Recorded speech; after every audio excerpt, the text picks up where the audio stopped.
Bayangkan sebuah titik kecil di ujung peta Asia Tenggara. Sebuah negara tanpa pegunungan, tanpa ladang luas, tanpa sumber daya alam berlimpah. Dari udara, ia hanya terlihat sebagai pulau kecil di perbatasan Selat Malaka, tepat di seberang Batam. Namun siapa yang menyangka, dari pulau sekecil itu, muncul kekuatan ekonomi yang mampu menyaingi raksasa dunia. Negeri itu adalah Singapura, sebuah kota yang dikenal rapi, modern, dan nyaris tanpa celah. Negara kecil yang oleh dunia dijuluki Permata Asia Tenggara. Singapura adalah anomali, dengan luas wilayah tak lebih besar dari Jakarta dan penduduk hanya sekitar 6 juta jiwa. Negeri ini berhasil menjelma menjadi salah satu pusat finansial terbesar di dunia. Dari sektor perbankan, asuransi, investasi, hingga perdagangan internasional, semuanya berputar di sini. Gedung-gedung megah di kawasan Marina Bay dan Raffles Place menjadi simbol kemajuan dan kedisiplinan yang luar biasa. Ketika banyak negara lain masih berjuang membangun stabilitas, Singapura sudah melesat jauh, menjadikan dirinya jantung keuangan Asia. Namun di balik semua kemegahan itu, tersembunyi sebuah rahasia besar. Rahasia yang tidak banyak dibicarakan di ruang publik, tapi menjadi fondasi sesungguhnya dari stabilitas Singapura. Sebuah kebenaran yang ironis, karena kekuatan yang membuat Singapura tampak kokoh, sejatinya juga bisa menjadi sumber kelemahannya yang paling dalam. Rahasia itu adalah betapa besar peran uang Indonesia dalam menopang ekonomi Singapura. Selama puluhan tahun, Singapura telah berfungsi sebagai berangkas raksasa bagi warga Indonesia. Dari para pengusaha besar, pejabat tinggi, hingga individu kaya raya, banyak yang memilih menyimpan uangnya di sana daripada di tanah air sendiri. Mereka mempercayai sistem hukum Singapura yang kuat, perbankannya yang efisien, dan jaminan keamanan finansial yang nyaris sempurna. Di negeri itu, kerahasiaan dijunjung tinggi, dan setiap nasabah diperlakukan dengan layanan eksklusif yang membuat mereka merasa aman. Aliran dana dari Indonesia ke Singapura tidak main-main. Nilainya mencapai triliunan dolar. Jumlah yang begitu besar hingga sulit dibayangkan. Banyak analis menyebut, tanpa dana dari Indonesia, sistem perbankan Singapura tidak akan sekuat yang terlihat hari ini. Uang orang Indonesia ibarat darah yang mengalir di nadi keuangan negeri Singga. Ia memberi kehidupan, likuiditas, dan kekuatan pada seluruh sistem ekonomi. Namun seperti tubuh yang kehilangan darah, jika aliran itu berhenti, maka tubuh yang tampak sehat bisa tiba-tiba jatuh lemah. Ketergantungan ini sudah berlangsung lama. Sejak masa Orde Baru, ketika ketidakpastian politik melanda Indonesia, banyak pengusaha dan pejabat mencari tempat aman untuk menyimpan hartanya. Singapura, dengan kedekatan geografis dan sistem keuangannya yang maju, menjadi pilihan utama. Dari waktu ke waktu, kebiasaan itu terus berlanjut, hingga kini uang asal Indonesia menjadi salah satu sumber terbesar dana perbankan Singapura. Namun di dunia keuangan global, tidak ada yang abadi. Suatu ketika, muncul rumor bahwa Indonesia akan menarik sebagian dana besar yang tersimpan di Singapura. Hanya sekadar rumor, tapi efeknya luar biasa. Pasar keuangan Singapura langsung bergejolak. Investor mulai panik, bank-bank bersiap menghadapi guncangan, dan pemerintah Singapura terlihat waspada. Dalam diplomasi yang tak banyak diketahui publik, Singapura dikabarkan meminta agar Indonesia tidak melakukan langkah ekstrim semacam itu. Ketakutan mereka bukan tanpa alasan. Hampir separuh likuiditas bank-bank di Singapura bersumber dari uang milik warga Indonesia. Cadangan devisa mereka yang tampak solid sejatinya rapuh karena berdiri di atas dana yang bisa berpindah kapan saja. Bayangkan jika dana raksasa itu benar-benar ditarik, likuiditas akan mengering, nilai dolar Singapura bisa jatuh, bursa sahamnya akan terguncang, dan investor global akan kehilangan kepercayaan terhadap stabilitasnya. Dalam dunia keuangan, kepercayaan adalah segalanya. Begitu reputasi rusak, semuanya bisa runtuh dalam hitungan hari. Kita sudah melihat hal seperti ini dalam sejarah dunia. Krisis keuangan seringkali dimulai bukan oleh peristiwa nyata, tapi oleh rumor, persepsi, dan ketakutan. Dan Singapura tahu benar hal itu. Karena itu, stabilitas baginya bukan sekadar kebijakan, tapi sebuah keharusan untuk bertahan hidup. Namun di balik ketakutan Singapura, ada potensi luar biasa bagi Indonesia. Bayangkan jika dana-dana itu benar-benar dipulangkan ke tanah air. Likuiditas perbankan nasional akan meningkat drastis.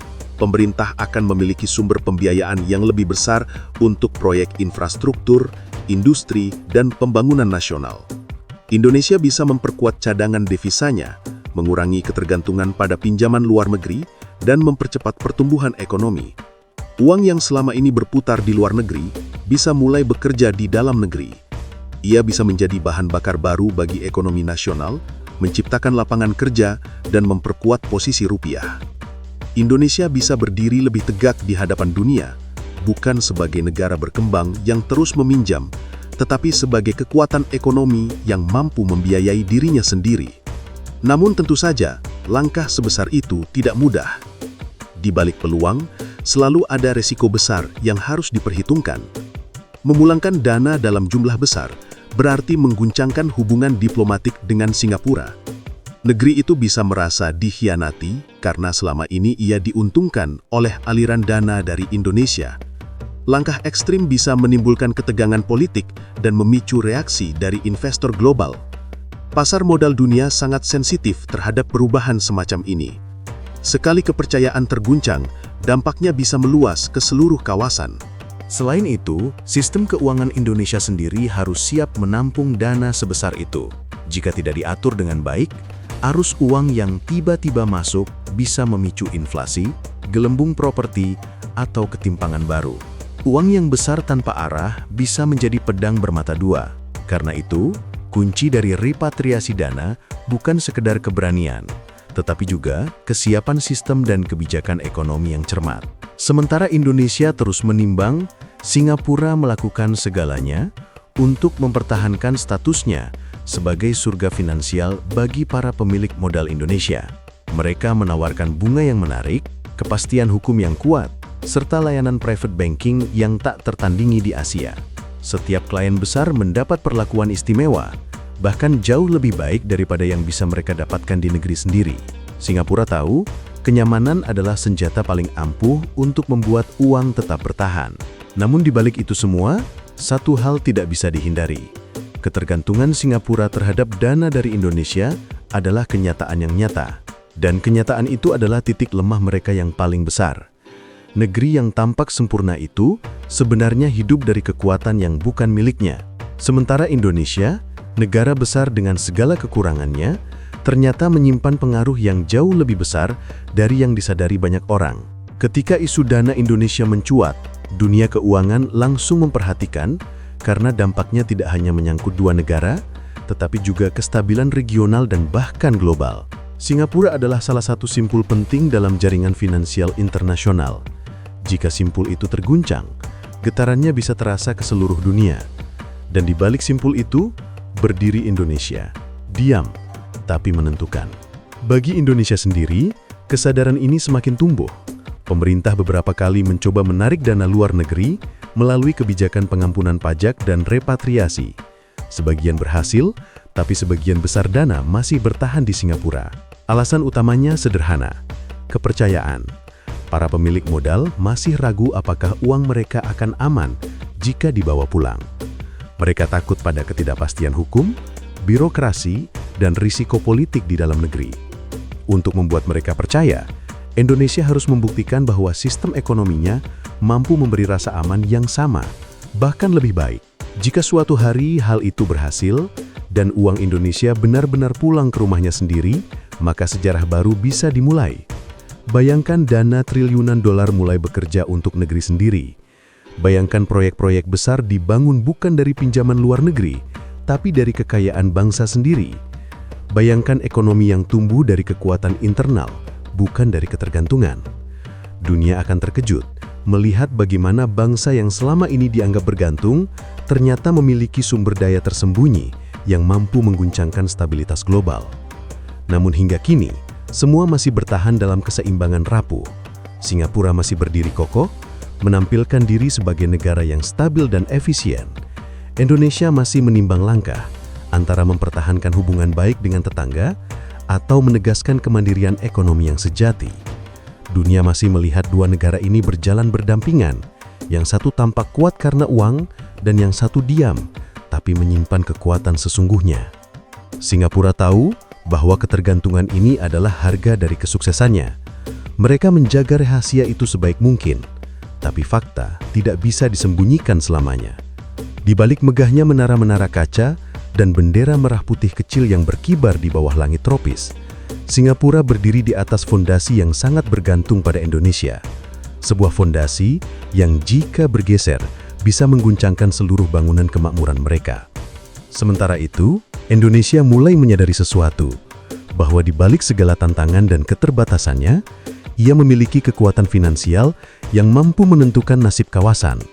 Sebuah kekuatan yang selama ini tidak terlihat karena tersimpan di luar negeri. Sebuah kekuatan yang selama ini membuat bangsa lain makmur.